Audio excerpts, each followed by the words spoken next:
did you miss that? Here it is again. And again. A little slower.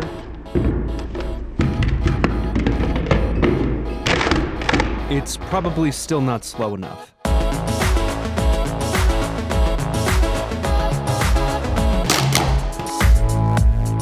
This is sports stacking, or maybe you call it speed stacking or cup stacking, but whatever you call it, it has become a huge sport. It's in the Junior Olympics. Versions are taught in PE classes and show up on The Tonight Show. Yeah, look at that. Now what do we want to do? Into one. And Ellen. All right, there. Last year, more than 600,000 people set a world record for stacking at the same time around the world. This is a lot more than a hobby.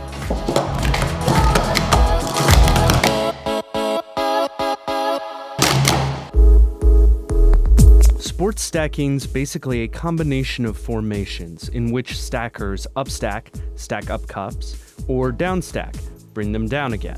It's all a race against the clock for new, mind-bendingly fast times. The most common patterns are 3 cups, 3 cups, and 3 cups. 3 cups, 6 cups, and 3 cups, or a 3-6-3, and then the cycle, which has you do a 3-6-3, followed by a 6-6, and then a 1-10-1, which top stackers can do like this.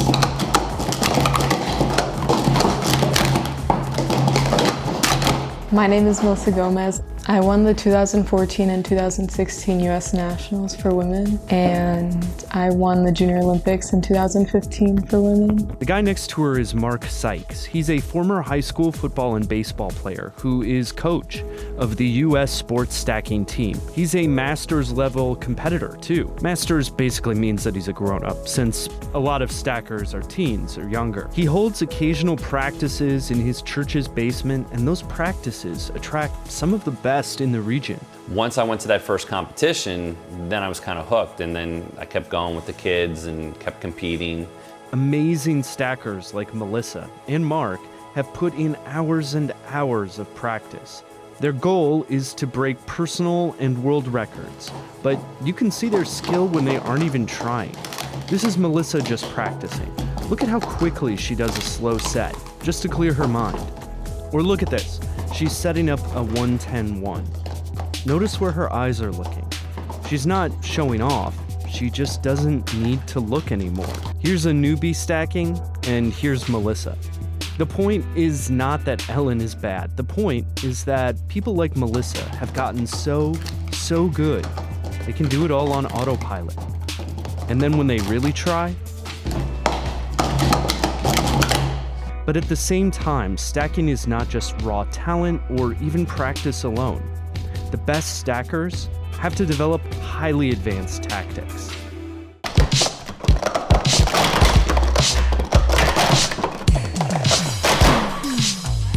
When you become a speed stacking pro, you need to optimize for the milliseconds, like Jiwei Wu does. I started stacking when I was in 6th grade, so I was 12 at that time. And I was introduced to it in PE class, and we've been practicing since then.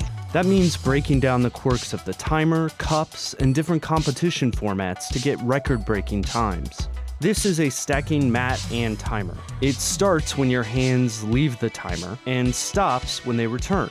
In that space in between, there's room for tactics to shave off crucial fractions of a second. Most recently, it's the way that people start the timer. So in the past, people would have their hands on a timer flat, very similar like this. But now people will cup their hands around the cup and have their hands on the timer like this. And really, it's not the conventional way to do it, but doing so enhances the time it takes for you to get onto the first cup, and having just those little differences, it makes a huge difference on your time. Playing to the timer is crucial. Here's Melissa completing an amazing cycle, but because the stack falls after she hits the timer too hard, 672. Scratch. It's what's called a scratch. The time doesn't count. Oh no! You have to be sure you don't miss the timer too. When that happened to me, I touched the timer and started celebrating and just going back to my friends. But the timer never stopped, so that took another 2.1 seconds added to my time. Otherwise, it would have been my fastest time ever. To top stackers, the right cups are just as important. You can see that on the Pro cups, the holes in the top are wider than the ones on my cups.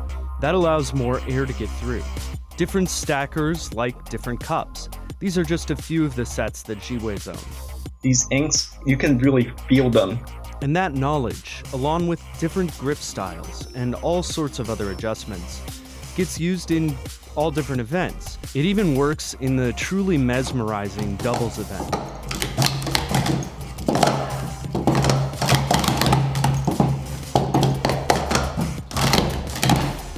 I'll take that. Because this sport is for a YouTube generation, new strategies travel almost instantly, and that keeps the competition really fierce. That's led to blazingly fast and close world record times, as well as some growing pains for the sport.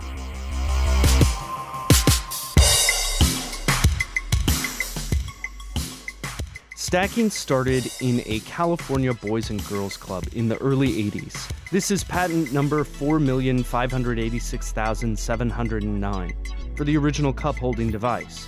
But kids and PE teachers embraced it far beyond Oceanside, California. You get a wide range. I mean, you get some kids who really, really enjoy it, and they enjoy the competitive side of it. Some kids like the idea that you can, you don't have to compete at it. They'll build pyramids, they'll build towers, they'll try to stack the cups and balance them in different ways. So it really brings in so many other things than just the stacking as a sport. The sport quickly professionalized, both as a business and in the intensity of the competitions. This is the patent for that stack mat, which is sold to stackers, and yes, speed Rubik's Cube competitors. Naturally, there's a lot of other merch you can buy as well. Because speed stacking is a pretty young sport, the sport and the brand are kind of inseparable. Here's the address for the people who make speed stack cups. And here's the address for the World Sports Stacking Association, which runs the competitions. You get the idea. That may be a problem, it may not, as the sport tries to mature. But those business concerns don't really affect why people stack. I think for every stacker, it's different what attracts them. I have always been involved in sports. I'm very competitive. When I'm stacking the cups, I'm listening for, little things that make me feel good, like the rhythm, the sound. Sometimes you'll get a really good time, but you don't feel like the stack was clean, like there was something in there that wasn't clean. So for me, that's what pulls me in. Just because I want to better myself, seeing improvement in what you do. And that drive, that's always there. When the stacks are loud and the crowds are wrapped. But it's also there in dorm rooms and bedrooms. And in the quiet moments, in basements, too. So, after an embarrassing number of attempts, I was able to get my 363 just under 5.3 seconds. So you have some context as to how old and slow I am. The world record for that event is 1.786 seconds.